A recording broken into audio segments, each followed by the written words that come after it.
Bonsoir. Bonsoir. Euh, je suis le frustré, voici le moche, pour critique de comptoir. Comme je crois que j'ai dit la dernière fois, vous pouvez inverser si ça vous arrange. Ça marche dans les deux Moi, je m'en sens. bats les couilles. On est aussi sexiste depuis Sausage Party. Ouais. D'ailleurs, elle est toujours là-bas, elle est assise par terre, elle mange des cacahuètes. Ouais, tu dis Elle met bonjour sur le sol. Non, elle fait la gueule parce qu'on la traite comme un chien. Nous avons vu Sully, le dernier film de Clint Eastwood avec Tom Hanks, qui raconte l'histoire du miracle de Hudson qui s'est passé quand déjà? C'était en quelle année? Je sais plus exactement. 2003? Oui, peut-être, dans les années 2000 à peu près. Ouais. Qui raconte l'histoire d'un pilote de Airbus qui A320. à 320 Airbus A320. ouais, qui est forcé d'atterrir sur la rivière du Hudson à cause d'un énorme incident. Il s'est pris des oiseaux dans les deux moteurs, il a perdu les deux moteurs et du coup il a été obligé d'atterrir de force à un endroit où il n'aurait pas vraiment pu atterrir en fait. Le film étant entrecoupé de flashbacks de différents points de vue et qui retrace en fait l'histoire de cet incident, puis de son procès, enfin de l'enquête qui est menée pour savoir s'il a bien fait d'atterrir sur le Hudson.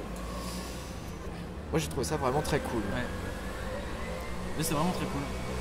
Surtout que ce qui est assez intéressant justement si on vient à cette timeline, c'est que c'est le bordel absolu en fait. Enfin la timeline fait aucun sens et pour autant non, on s'y retrouve vachement bien en fait. C'est extrêmement bien structuré, c'est ça qui est fou. En général quand tu te lances dans un film dans ce genre, tu merdes justement ce genre de choses parce que tu te dis c'est un micro incident, tu vas pas faire tout un film dessus. Donc tu essayes d'entrecouper ça de flashback et en général tu perds un peu le focus du film. Là non, pas du tout. Il y a un début, un milieu, une fin. On revit l'incident deux ou trois fois. Deux fois je crois. À peu près deux ou trois fois. Ouais. De points de vue différents et chacune de ces scènes apporte quelque chose de différent en fait. Bah surtout qu'en plus on revit aussi la théorie de s'il n'avait pas améri en fait. Oui. En mode, tu sais, on le voit passer au-dessus de New York et s'écraser souvent parce qu'en fait il passe son temps à, comme on lui dit qu'en réalité il aurait pu rentrer à l'aéroport, il passe son temps à le rêver, voilà, et il finit par s'en convaincre en fait. Et ce qui fait qu'on voit aussi des flashbacks de si c'était retourné et qui était retourné dans l'aéroport. Ouais. Donc on a effectivement avec Tom Hanks un arc narratif, ce qui est assez fou. Enfin, je trouve vraiment ce film assez fou du coup parce que l'arc de Tom Hanks c'est de l'incompréhension, suivi de doute, suivi d'une ténacité à toute épreuve. Ouais, c'est ça qui explique bien l'ordre le fil de l'histoire en fait qui est complètement décousu justement, qui colle super bien avec le personnage et qui le fait ressentir pas mal en réalité. Ouais. Là où tu pourrais penser que le personnage d'ailleurs, défini comme il est, tu pourrais imaginer qu'il est assez pâle, en fait non. Là pour le coup, si tu me dis qu'il est torturé, je te crois. Ouais. Bah, c'est parce que justement ce fil d'histoire où plus ou moins les checkpoints arrivent au moment où en fait il se réveille juste après justement l'idée qui se fait de s'il était rentré à l'aéroport, ça fait que oui effectivement on est aussi perdu que lui dans la situation et ça rend le personnage assez vachement attachant. Vachement attachant. Tout à fait. Et ceci couplé à une mise en scène de Clint Eastwood vraiment badass, je trouve. Parce que on en a vécu pas mal des crashs d'avion au cinéma, en série télé, tout ce que tu veux. Là, le crash de l'avion, comme on dit, on l'a vu deux fois. Et les deux fois sont d'une intensité vraiment aggravante. Pourtant, tu sais comment ça finit, parce que c'est inspiré d'une histoire vraie, évidemment. Tu sais très bien comment ça va se passer, et pourtant ça te prend à la gorge un truc assez dingue. Puis, ce qui est fou, c'est qu'en général, ça c'est un truc que tu peux reprocher pas mal aux films hollywoodiens en général, c'était ce côté de on va mettre en avant l'histoire des passagers super fortes en mode très très fortement, on va montrer leurs enfants pour que tout le monde soit... Tu vas lui tirer l'alarme. C'est ça. Et là on en a un peu effectivement, on voit 2-3 passagers monter dans l'avion et parler vite fait, mais voilà, ça se cale en une phrase, c'est-à-dire on va retrouver nos parents je sais pas où, ou des trucs dans le genre. Il y a une idée de désamorcer un peu la dramaturgie de la chose. On tombe pas dans le sentier facile de tirer l'alarme à l'œil parce que oh là là, ils ont échappé à la mort.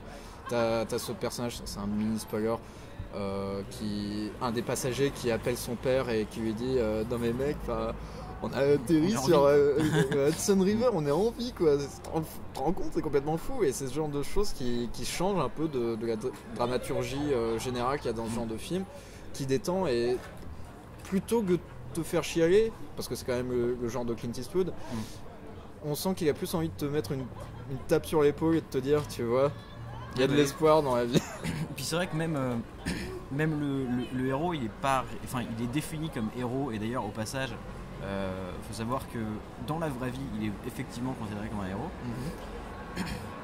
Il n'est pas spécialement dépeint comme un héros là, c'est-à-dire que autour de lui, effectivement, on va avoir des gens qui vont parler de héros, mais on va en avoir aussi pratiquement un nombre équivalent qui vont le dépeindre comme quelqu'un qui a des problèmes en fait et que c'est plus ou moins de sa faute la situation.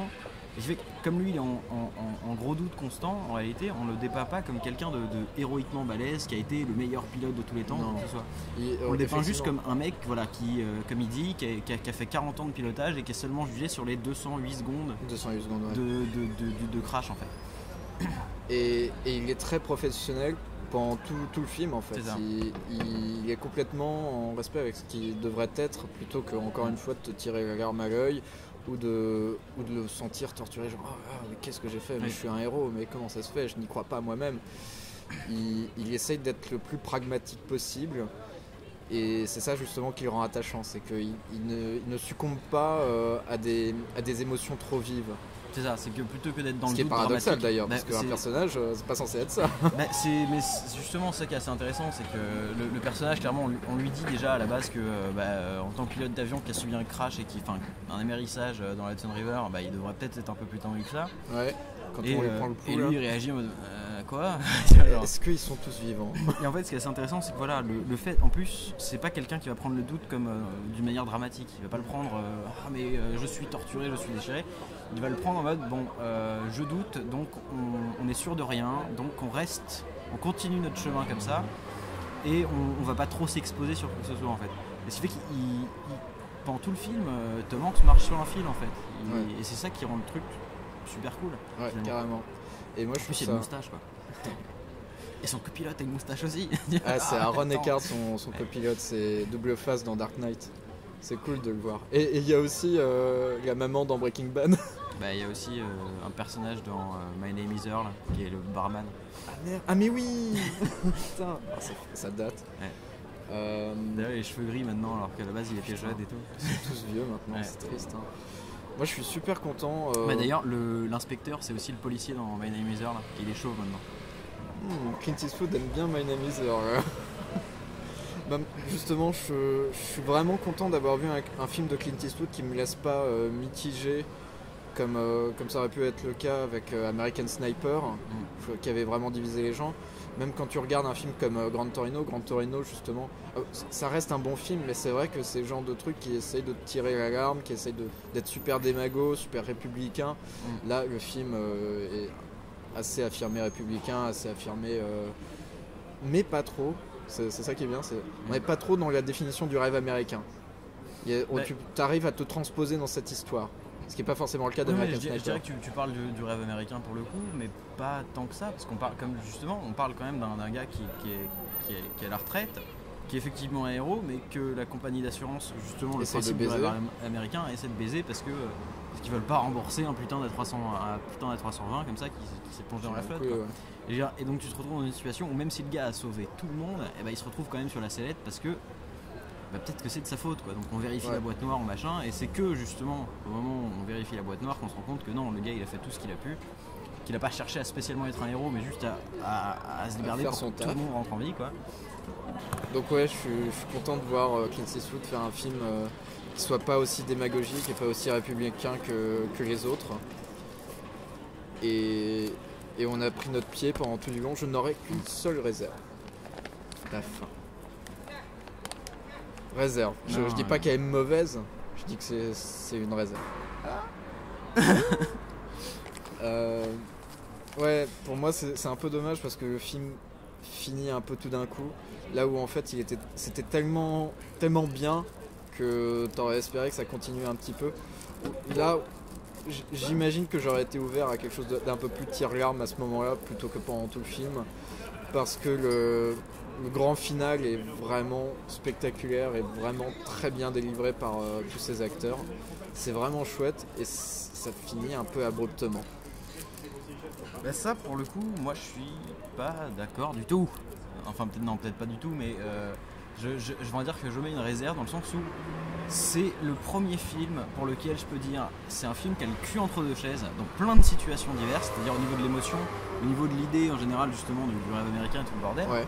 Et qui pour autant est justement super bien fait à cause de ça. C'est-à-dire qu'on se retrouve avec un film, d'habitude quand on est le cul entre deux chaises, comme j'ai dit, à chaque fois que je l'ai dit, ça a été casse-couille, ça a été la misère, les pauvres ils ont galéré, et là à l'inverse c'est tout ce qui fait le film en fait. Et ce qui fait que cette fin qui résout ce cul entre deux chaises, voilà, qui met le cul sur la bonne chaise. Moi je trouve qu'elle suffit justement, rien que l'écoute de la batte noire c'est le tire-larme justement en soi. Et donc pour moi, je vois pas ce qu'il rajouterait derrière, à part il va rentrer, il va voir sa famille, il va être heureux, il va s'embrasser. Tu vois, et je pense que peut-être qu'à ce moment-là, justement, il y aurait eu beaucoup moins d'équilibre et ça aurait penché la balance d'un autre côté, en fait. Effectivement. Donc on recommande carrément Sully, à ne pas confondre avec le héros de Monstres et compagnie. C'est du grand Clint Eastwood. Pas trop démago, pas trop républicain. En 1h30, c'est simple, c'est efficace, c'est très bien structuré, c'est super bien rythmé, c'est super bien joué. Quoi d'autre ? Ouais, alors que ça contredit pas mal de films qu'on a vus en ce moment, ces derniers temps. Ce qui est assez fou. Ça fait tout ce qui a foutu en l'air tous les films qu'on a vus, enfin qu'on n'a pas apprécié. C'est vrai que c'est plein d'éléments qui en général font du mal à la plupart des autres films qu'on a vus. Et qui là sont justement bien cernés, bien identifiés et bien tournés en sa faveur. Ouais, exactement. Et c'est vraiment chouette. J'espère qu'il ira aux Oscars et j'espère qu'il gagnera 2-3 bricoles parce qu'il les mérite. C'est vrai que la moustache là. À l'inverse d'Allier par exemple. Allier qui tire Oscar et qui ne devrait pas en avoir un seul. Il y a encore un film le cul entre deux chaises en fait. Voilà, il choisit pas sa chaise. Enfin lui il a 3 chaises quand même.